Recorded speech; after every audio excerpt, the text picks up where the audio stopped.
Okay, we're going to talk about incorporating hair transplant into a facial plastic surgery practice. You've already heard a lot of this. The key for me is really trying to get you guys excited about this, because this is not just a mechanical exercise, but something that can be fun. I like the Steve Jobs quote, which is, you've got to find what you love. Your work is going to fill a large part of your life, and the only way to be truly satisfied is to do what you believe is great work, and the only way to do great work is to love what you do. If you haven't found it yet, keep looking and don't settle. Vision is everything, and you have to start with the end in mind. And if you don't know if you want to do this, it's very normal. But at the same time, sort of put a roadmap out for where you want to be in 5 years. I do something called the hot pen exercise, which basically means you sit down, you write what your vision is for 1 year, 3 years, and 5 years, and you just keep writing, and you start to see this coalescence of what you want from your personal and your professional life. Everything takes energy, and what a huge part of your life is to try to decide what you have to say no to, and that's very, very important. Jim Collins says successful businesses are ones that know what to leave on the table. And in my entrepreneurs organization group, there's a problem, is what I call the stepchild mentality. What that means is, by the way, I also do some hair work. And if you have that philosophy, you'll never do great hair work. And so whatever you do, in whatever field you do it and treat it not as a stepchild, but as something as important and equal to everything else. So focus is very important. You know, you heard earlier from Tony that if you just put it on the menu, you're never going to do anything. In my first 2 years in practice, I didn't do any hair because I said, by the way, I also do hair restoration. And no one wants that. You want a separate hair site. You want to get really focused and deliver a different service. So this is a snapshot of my face site, which basically is, it's much more emotional, it's simple, it delivers a message. And this is my hair site, which is a little bit more elaborate. It goes more in details. Men are more technical, so you sort of understand that even though 80% of my business in the face world is female and vice versa for men, I know how to cater to that. Education is important. You heard this. I'm going to repeat a lot of things that Tony said, so I'm just going to go quickly through this. Education is lifelong. You know, for me at this meeting, every time I'm here, I've learned a ton already in the last few days. And I encourage you to treat hair not just, hey, I just went to either my course or some other course and you learned a little bit and I learned a few basic things, you never go to another hair course. Go to a lot of hair courses. Go to the annual meeting, the ISHRS. Try to go to as many courses as you can to learn. I learned a ton from Brazil, and I gave you some of the knowledge that I just learned last week myself. Mastery really is an asymptote. We got to continually get better what we do. We never get perfect. We constantly get better, and that's so important.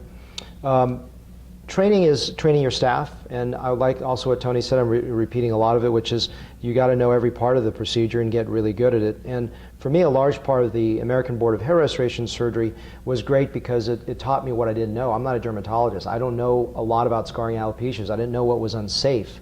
And I don't think you guys as surgeons, if you're surgeons, know those limitations, and it teaches you how to be safe.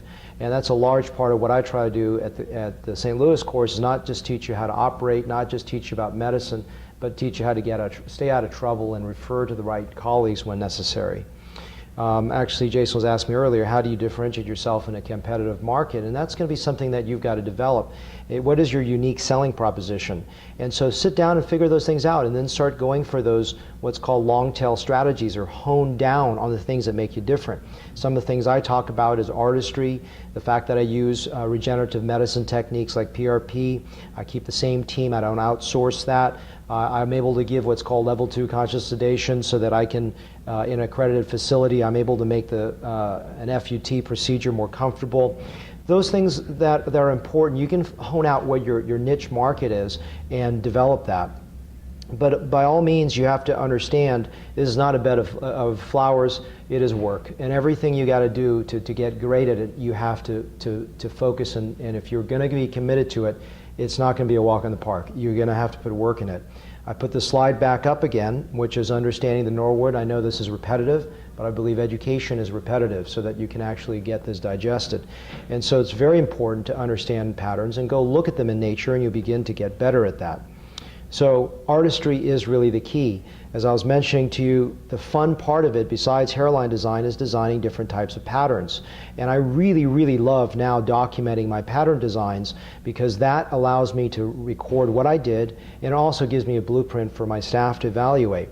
And artistry means things that we're out of the plug era, but if you look at the gentleman on the left, he doesn't look right, and those aren't plugs. Those are grafts that are too straight, they're too erect, they're kinky because they've been mishandled during insertion, and that's a correction work. And these are not plugs, these are just 3-4 hair grafts that are placed in the hairline that are compressed, that are too straight, angled incorrectly, and you can correct that by doing good work. And so this is a hairline that's way too, they're not acute enough, and you need to bring that down, and the hairline's too straight and the grafts are too large, and there's see-through. So these are just small things. So when you're incorporating hair transplantation to practice, you need to start aesthetically understanding what are you trying to deliver. This is a gentleman I did some neck liposuction work and a chin implant. So what does that do for him aesthetically? It frames his face. It frames his lower face. Well, hair restoration frames the upper face, and it provides a really good way for you as an artist to finish your work so that your whole facial landscape is completed. And for women, it's a different type of framework. It's a framework that, this is great. This lady just did a testimonial for me, and she was like, boy, I didn't know, I just wanted hair up there. I didn't know I was going to look so much prettier. And I like how she said that, because it frames that hair, and it frames that scalp in a beautiful way. And so this other thing I encourage you to is, if you're not doing hair restoration, you're doing facelifts, be careful of removing hair. I really am careful. I don't remove hair during facelifts, and if you do, maybe, as you're seeing from Shelley, recycle it or do something with it. I feel a big burden to see these facelifts with these temporal recessions that are back to here that don't look right. And then eyebrow transplants are a way to frame the eye, which can be very, very elegant. And then we talk about combining procedures. A gentleman came in and did a hair transplant. In addition to that, he wanted a little bit of under eye filler, so we did it on the day of the procedure. I'm sorry, he's smiling, so you can't quite see it as well, but that's part of what's so fun, is you can do a little cross referral within your own patient base, or someone comes in for hair restoration, you do this softening of the female hairline, start with small cases and build from there. I just had a phone call from a person that took my courses. We're doing 500 to 1,000 graft cases, and you say, well, that's like nothing. No, but start small. You can deliver great results, and really focus on quality and getting your team up to speed to do that. To put a small plug for Amina, who works with me, she's really developed a great way of getting her staff to be trained from scratch. And in St. Louis, I make no money on that course, to let you know. It's really a passion for me to teach, and she teaches you a way to really do the right thing before you come to St. Louis, and St. Louis to really get really good at that. Cross-training, my staff are with me full-time. You can develop a staff that is with you full-time that doesn't do all the hair, because they can do other things. And I've mentioned that in the book, the one that came out last year. So, I leave you with the idea, and I'm under 10, is to be an artist and to be passionate about delivering art. And so that's all I have to say. Thank you.